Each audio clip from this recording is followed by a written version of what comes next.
أعوذ بالله من الشيطان الرجيم بسم الله الرحمن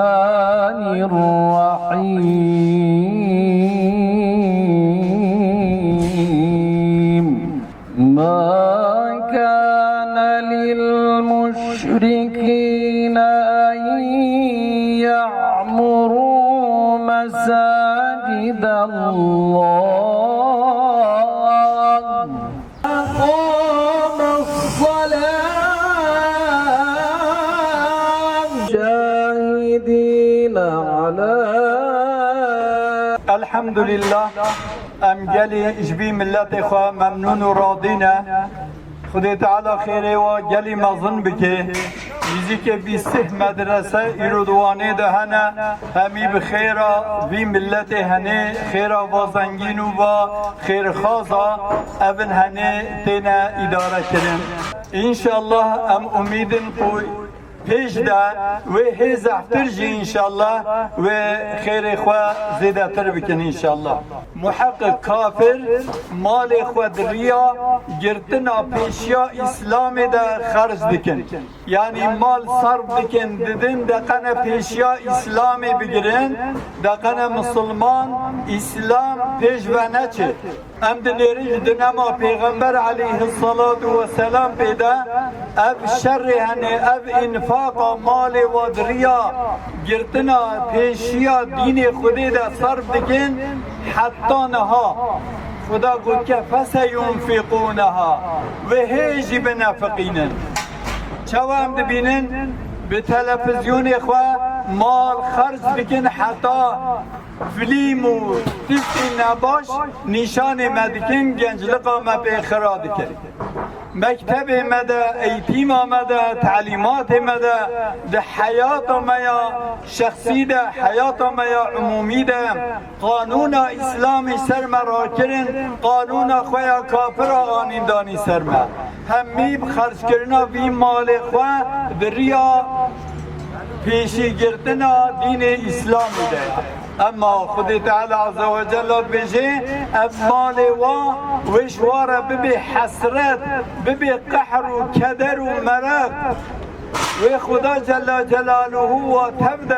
کم بکد جهنمی ده و واره که جهنمی و دنیای ده جیو مغلوب ببن انشاءالله خدا ام مزگینی هنه دایا گلی بران عزیز و قیمتلی مادم کافر مال خواه جبونا پیشی گرتنا دین اسلام ده خرج بکن نخواه لازمه امجی مال خواه جبو وکرنا ریا اسلامه جبو وکرنا دین اسلام ده امجی خرج بکن خدا تعالی عز و جل ما تشویق انفاق دریا خودی داد که خدا جل جلاله بر مدد تجارت کی ولی کو دنیای ده تجارت ولی کارت نه مثال انسان کو یک لیرا خو بانکنوت که خو دریا خودی ده خرج بکیم مثال تینید بجی وقت لب جنم بچینی او لبا جنم 7 سنبل بده هر سنبل کی ده 100 لب بیورن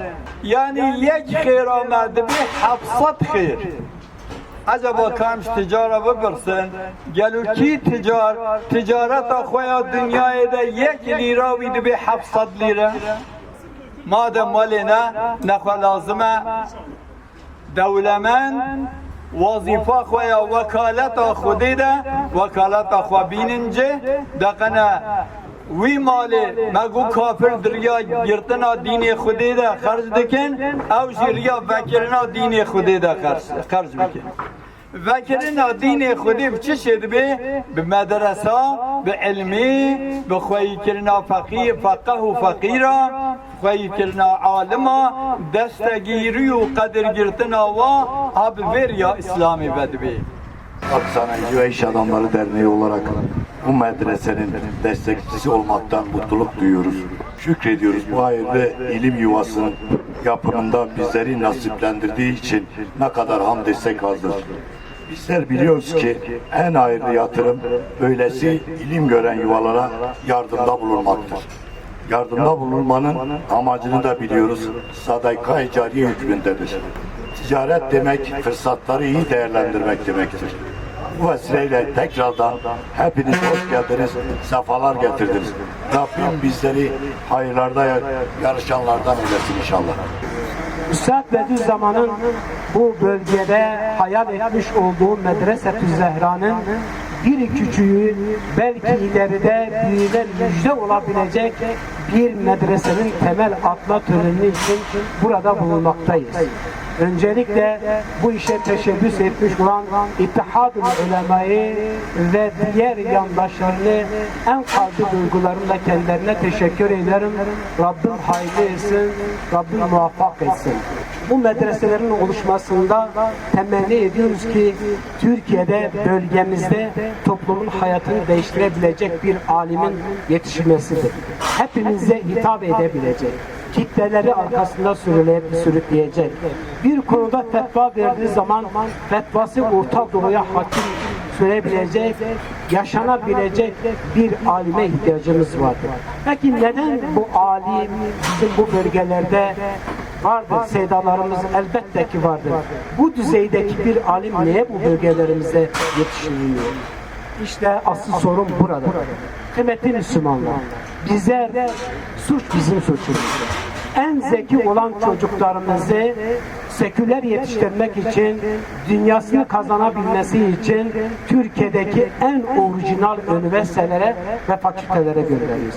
Tıbbı okusun, mühendisliği olsun, yazılımı okusun, iletişimi okusun. Ama bir çoğunluk veya da çok azımız zeki olan çocuklarını medreseye gönderelim. Alim olsun, büyük bir alim olsun şeklinde bir hesap ve kitabımız yoktur. Dolayısıyla sizden başta kendi nefsi olmak üzere sizden istirhamın zeki olan çocuklarımızı bu medreselere yönlendirelim. Bu medresede belki yetişebilecek bir alim bu toplumun gidişatını değiştirebilecek bir vasıta sahip olacaktır. Belki bu temelini atmış olduğumuz bu medresede yetişebilecek bir gencimiz hepimizin menkus olan tarihini değiştirebilecek bir nitelikte, bir özellikle olacağını temenni ediyoruz. Bunların yaptığı beytini, hayrın, hidayetin, Kur'an'ın merkezi yaptığın gibi burayı da onun bir şubesi eyle ya Rabbel Alemin. Bunları bu toplumun değişiminde öncüler eyle ya Rabbim.